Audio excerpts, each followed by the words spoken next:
Be, can I do your skincare? Kasi may dala akong skincare dito kasi lahat ng classmate ko ayaw magpa-skincare. Kaya ikaw na lang na hindi ko classmate. Sige? Sige. Okay, buti napansin kita. Kasi kung hindi, wala na itong gagamitin to. Mga mahal kong gamit. Mahal tong gamit na to. Kasi ito yung ginagamit ng tita. Basta, yung tita ko, ginagamit ko na siya ngayon. Ay, ayan. Hindi look lang pala siya. Hindi naman pala siya ganun kaganda. At ganun siya kamahal.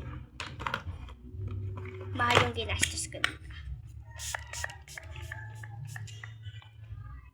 Gusto share tayo. Patuloy. Yeah. Yeah. Yan, perfect. So, ayusin natin kasi siya ganito nung una. Nakalat siya talaga. Yan. Yes. Basta pag makalat. Ganun. Tignan ko ito ng lip gloss kasi makakalimutan ko pa to. Sa'yo. Sana hindi ka na nagpag-usapan. Bakit? Gusto ko magamit mamahalin kong products para sa iba. One pump lang? Hindi. Raramihan ko. Charis. Yan. One pump.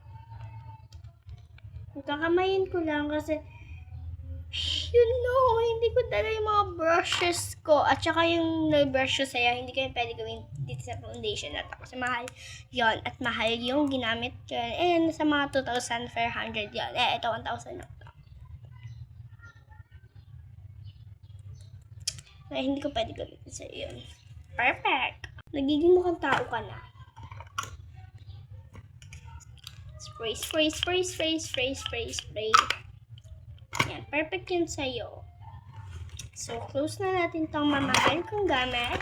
Lagyan na natin siya dyan. Nasa lapit. And, pipicturean kita after nun. And, ito yung gagamitin ko sa'yo. Hindi. Mamahalin dapat. Ito 400,000 ta. 4,000 pala. Nagamit ko na siya kasi kaya kayang taguin. Ito na lang kasi medyo nagmamadali tayo. Kaya ito na lang gagamitin ko siya. Gamit na din to kasi hindi ko pa siya masyadong nagagamit sa personal. Gamit to sa'yo.